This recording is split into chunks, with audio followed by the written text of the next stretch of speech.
La princesse au petit pois.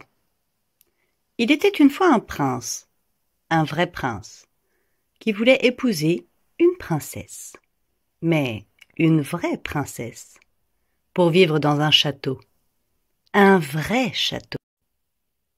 Il fit le tour de la terre pour trouver une vraie princesse, visita même les îles les plus lointaines, les montagnes les plus hautes et les vallées les plus profondes.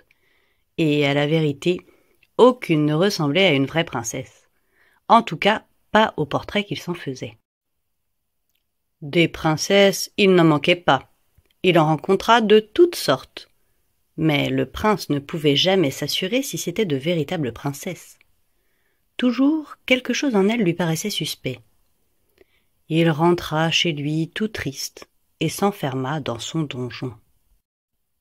Un soir, par un temps affreux, les éclairs se croisaient, le tonnerre grondait, même la grêle était de la partie. C'était épouvantable.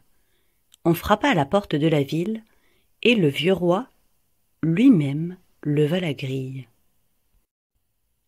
C'était une princesse qui était là dehors, mais grand Dieu! Comme la grêle et l'orage l'avaient arrangée. L'eau coulait le long de ses cheveux et de sa cape de velours, entrait par la pointe de ses chaussures et sortait par le talon. Et elle prétendait être une véritable princesse? C'est ce que nous saurons bientôt, pensa la vieille reine. Puis, sans rien dire, elle alla dans la chambre à coucher, retira les draps et mit un petit pois au fond du lit.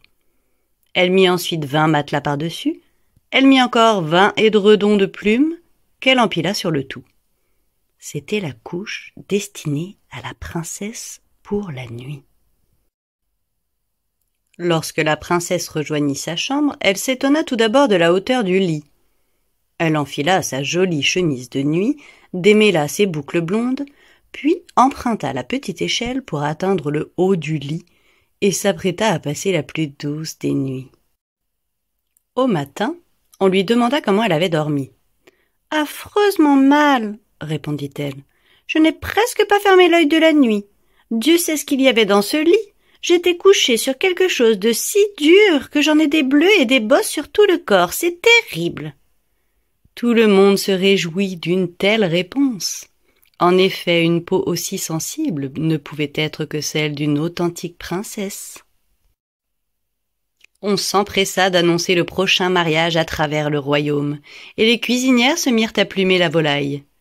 Le jour des noces, le prince offrit à son épouse le plus gros des diamants, sûr maintenant d'avoir une vraie princesse.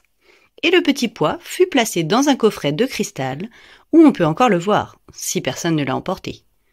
Voilà, une histoire aussi véritable que la princesse.